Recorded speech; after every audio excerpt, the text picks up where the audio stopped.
Merci de nous accueillir aujourd'hui donc dans Air Urbain et les territoires. Vous êtes maire de la ville de Vélizy et nous nous sommes rencontrés à l'occasion du Grand Prix d'Art Urbain à l'Arche euh, au mois de juin dernier, lorsque vous nous avez présenté les innovations sur les mobilités qui se sont mis en place depuis plusieurs mois à Vélizy.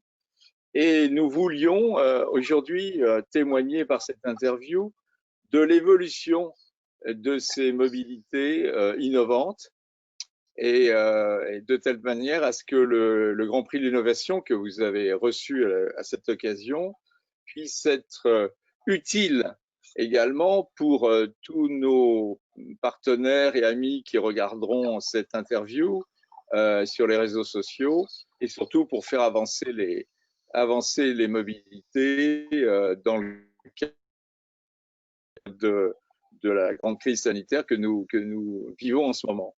Alors, la première question que j'ai envie de vous poser, c'est qu'est-ce qui est devenu, depuis que nous nous sommes rencontrés, qu'est-ce qui est devenu cette navette, puisqu'il s'agit d'une navette autonome, et est-ce qu'elle continue de bien fonctionner?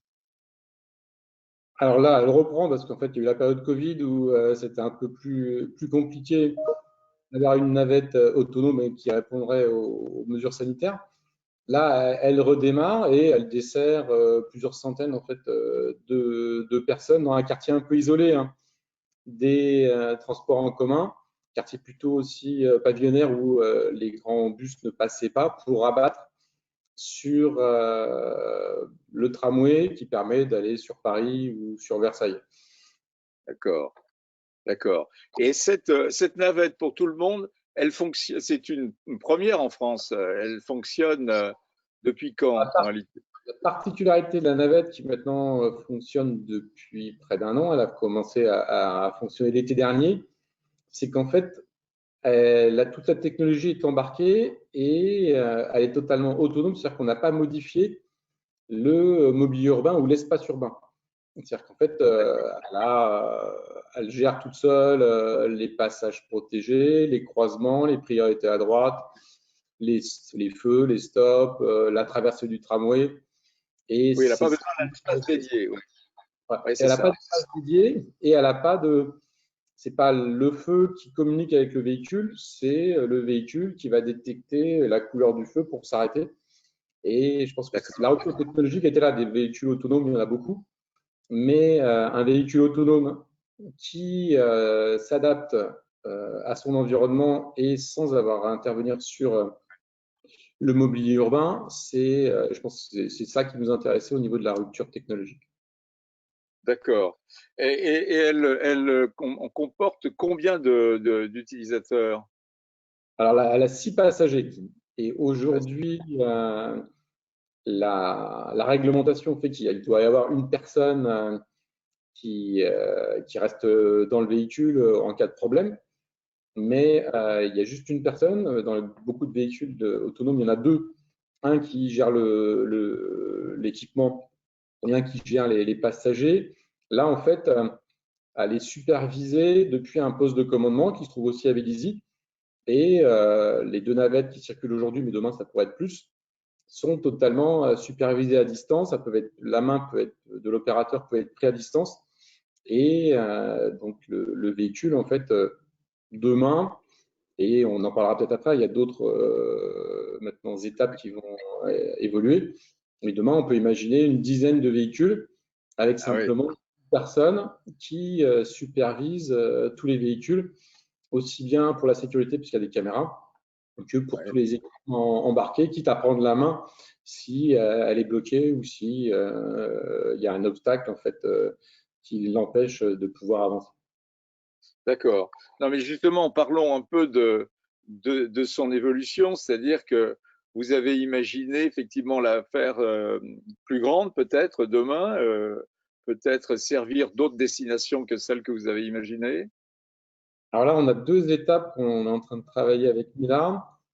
C'est que là, la législation telle que la réglementation nous l'imposait, déjà il fallait être majeur, puisque ce n'était pas considéré comme un service public puisqu'il n'y avait pas l'accès aux personnes à mobilité réduite et il devait y avoir quelques évolutions. Donc là, en fait, vous signez un document qui vous explique que vous savez que vous montez dans un véhicule expérimental. Vous avez une carte, un contrôle d'accès qui valide votre entrée, qui vous Ouais. identifie. Et ensuite, et pareil, ce qui était intéressant, c'est qu'elle vient vous chercher, vous avez une application sur votre mobile, vous appelez la navette et elle vient vous chercher à l'endroit où vous êtes, Un vrai service à la demande. Ouais. à la demande, Un vous vrai amenez service. votre tram et, et elle circule à 30 km/h quand c'est une voie à 30, à 50 quand c'est une voie à 50. D'accord, Elle est complètement transparente dans la circulation avec les autres véhicules. Et ce qui fait que d'accord, accepté avec un look un peu sympa. Et d'accord. donc là, c'est un usage expérimental, mais qui répond totalement à l'attente en fait des usagers et qui, en plus, avec le côté électrique, autonome, donc vous l'entendez pas, Oui. elle pas, et elle est plutôt bien appréciée. Là, la seule contrainte qu'on avait, c'est qu'il fallait être majeur. Donc là, tous Et les voilà. lycéens qui voulaient aller la prendre pour récupérer le tram à au lycée ne pouvaient pas. Oui. Donc là, on va passer dans une autre phase pour la rentrée prochaine qui va le transformer en véhicule expérimental, mais de transport public. Oui. Et va pouvoir du coup accepter tous les passagers, quel que soit leur âge. Et on est en train de répondre à un appel d'offres d'IDFM pour pouvoir desservir un autre quartier qui est Vélizy-Bas. Et qui est aujourd'hui, j'ai une navette, mais thermique, classique, Ah de oui. 30 passagers qui peut tourner le mercredi à certaines heures à plein, mais qui des fois tourne à vide. Donc là, à la fois pour le coût d'exploitation et pour la maîtrise de l'environnement et la pollution, une navette comme ça elle ne serait en circulation qu'à la demande. Donc, D'accord. le principe que elle serait toujours pleine et qu'elle ne circulerait pas quand il n'y a pas d'usagers, quoi. Donc, quand vous dites la rentrée, ça veut dire en septembre 2020, il y aura effectivement une utilisation différente. Alors là, il y a eu quelques retards Oui, j'imagine. avec le Covid, mais dans les septembre ou octobre 2020, Oui, on attend le retour d'IDFM, mais normalement tout est plutôt au vert pour que ce transport devienne demain un transport en commun classique, puisqu'après l'étape suivante, c'est de pouvoir prendre ce véhicule avec un Navigo. ah, ah oui, Évoluer, en fait, hein. ah oui, ah oui. Là, on rentre vraiment dans un réseau régional avec Île-de-France Mobilité, quoi. Alors que Ah là, oui, la navette a été financée en fait par des financements de la région Île-de-France oui, sur l'utilisation de la mobilité décarbonée. Mais demain, d'accord. le but c'est elle répond déjà même elle est allée au-delà maintenant de Vélizy, hein, puisque vous avez la même chose à Aix, euh, vous Ouais. avez Nice aussi, et vous avez aussi la RATP qui regarde pour l'exploiter dans la vallée de Chevreuse. Dans la vallée Chevreuse. Ah oui, très bien. Ah oui, oui, très bien. Donc, on voit que petit à petit, cette expérimentation va petit à petit se banaliser pour entrer comme une mobilité parmi d'autres. C'est ça l'idée. Et c'est ça. Et c'est de pouvoir adapter. Alors après, nous, on a un véhicule de 6 places parce que ça passe dans des rues étroites. Mais pour d'autres villes et d'autres appels d'offres, ils vont l'adapter pour faire des plus gros véhicules, mais avec la D'accord. même. La technologie étant validée sur Vélizy, maintenant, elle peut s'adapter à différents mobiles, même Ouais. à des plusieurs, suivant le trafic. Il peut y avoir un mobile avec toute l'intelligence et puis les autres qui se raccrochent derrière comme des wagons, quoi. Et, et question, puisque ça avait été évoqué dans le, comment dirais-je, quand vous avez eu le prix, l'idée que la navette puisse aussi transporter pas uniquement des voyageurs, mais aussi des marchandises, de l'approvisionnement. Est-ce que vous réfléchissez à d'autres fonctionnalités de la navette? Alors nous, non, parce que moi, je n'ai pas ce besoin. Mais Oui, par contre, Mila et IFSM travaillent aussi sur tous les usages, en fait, et ils ont des demandes pour des cas d'usage comme cela. Nous, d'accord. le but sur Vélizy, c'est vraiment de compléter le réseau qui est fait du tramway, Ouais, d'un réseau de bus classique, qui va devenir lui-même, dès cet été, pour moitié totalement décarboné. Hein. Ce sera tous les bus de transport collectif seront électriques. Dans ouais, un an, ils le seront à 100%. Donc, et par rapport aux quartiers les plus compliqués pour avoir des transports en commun lourds, on ouais, a ces navettes, en fait, et puis dans les nouveaux quartiers qu'on va adapter aussi pour accueillir ces navettes. très bien. Non, je dis ça parce que dans la période qu'on vient de vivre, on a vu combien le e-commerce jouait un rôle très important. Les gens se faisaient livrer chez eux, etc. Et on s'est posé la question de savoir si effectivement ça pouvait, ce type de transport pouvait faire évoluer l'approvisionnement, la livraison chez les gens, etc. Voilà. Et donc c'est Alors, pour ça que je vous pose la question. le véhicule peut le permettre, mais sur Vélizy, on n'a pas travaillé pour l'instant sur ce. On travaille plutôt D'accord. sur une autre liaison intégrée dans le réseau de IDFM. Pour terminer, donc les grandes, notre interview, les grandes évolutions, c'est en réalité de rentrer comme cette navette expérimentale, de rentrer, si je comprends bien, comme un transport public comme un autre, assez rapidement, où on peut transporter des mineurs, comme vous le disiez, etc. Peut-être un jour, d'ailleurs, ne plus du tout avoir de driver, comme on dit, ou de.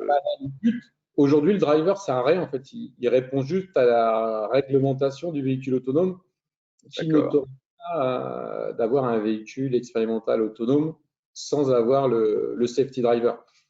Mais d'accord, le driver, aujourd'hui, il n'a pas d'interaction avec le véhicule. Il répond juste à la législation qui l'oblige en fait à être dans le véhicule. Mais, son poste de pilotage, finalement, il a été rajouté, mais dès que la législation évolue, alors avec les assurances, hein, parce que le véhicule autonome, c'est plus un. Maintenant, la technologie va avancer plus vite que la législation, donc il va falloir que la législation avance pour d'accord. lui permettre d'évoluer. Mais là, avec cette rupture technologique, finalement, où l'environnement urbain n'est pas équipé, ben, on peut imaginer qu'au niveau assurance, responsabilité, de toute façon, le véhicule, s'il a un incident à un moment, ça sera obligatoirement le véhicule, enfin, comme un véhicule classique, puisque on ne pourra pas se demander si c'est le feu qui a bien émis le bon message au véhicule, puisque là, rien n'a été mis au véhicule, c'est le véhicule qui évolue normalement. Donc, en fait, un véhicule tel que ce qu'on connaît aujourd'hui avec un chauffeur ou ce véhicule autonome, la réglementation sur un accident sera de la même manière. Il doit respecter le code de la route comme les autres. Et je pense que c'est ce qui permettrait d'avancer plus vite dans la législation pour permettre des véhicules comme ceci. Très bien. Donc cette navette est née, l'entreprise Mila est née à Vélizy, c'est vous qui l'avez effectivement, que la région soutenue, manifestement. C'est un exploitant et en même temps un constructeur, c'est bien ça? Oui, pour Ouais, c'est ça. l'instant, mais après, le but, c'est qu'ils s'associent avec différents opérateurs du type de Keolis ou de la RATP qui les accompagnent. En fait, leur D'accord, vocation, c'est pas d'être un opérateur, leur vocation, c'est d'être un constructeur, mais au point d'accord, de nouvelles technologies pour ensuite vendre des véhicules comme tout constructeur. très bien. Bon, écoutez, je pense que c'est formidable de vous entendre avec ces innovations au service des gens et au service de l'environnement. Juste une dernière question, puisque l'innovation à Vélizy, c'est quelque chose d'important. Où en est la liaison, la navette ou l'ascenseur urbain qui devait être imaginé entre le, le- le- pardon, le Entre le, transport de la ligne 15, c'est ça? entre le pont de Sèvres, côté Boulogne, Voilà. côté du 15 et Vélizy. Donc là, il y a la présidente de la région qui le porte. il avait été retardé, donc c'est un téléphérique, hein, Un téléphérique. de 35 personnes toutes les 50 secondes, qui mettrait le Boulogne à 15 minutes de Vélizy, en suivant la 118. Après, pour des raisons calendrier électoral, le maire de Trèves avait ralenti et avait bloqué le sujet. Et Oui, finalement, c'était une bonne opportunité parce que les technologies ont avancé, ce qui oui, permet d'aller plus vite, de faire des angles un peu plus rapides et du coup de ne plus survoler les deux bâtiments qui étaient survolés à Sèvres en étant d'accord. performant. Donc là, la région suit ce projet, a fait les études. La présidente a récemment encore rappelé que c'était de toutes les études de téléphérique en Île-de-France, c'était le plus pertinent. Et donc là, j'ai bon espoir de pouvoir annoncer son lancement en début 2021. Bon, écoutez, c'est formidable. Écoutez, on annoncera à ce moment-là, dès que l'information sera connue, on vous réinterviewera sur ce sujet-là, hein, puisque ça sera effectivement une grande intermodalité entre le réseau du Grand Paris Express et votre territoire et votre ville, évidemment. Ah bah, c'est ce qui permettra aujourd'hui, on est assez exemplaire au niveau du cadre de vie, du développement économique. Là, Ouais, avec cette ligne associée au réseau de transport en commun classique plus au tramway, on ouais, devient une ville référence dans le monde de la mobilité. absolument, C'est attendu à la fois par les riverains et par les 50 000 salariés qui sont sur Vélizy. absolument. Merci, merci, Monsieur le maire, pour cette interview.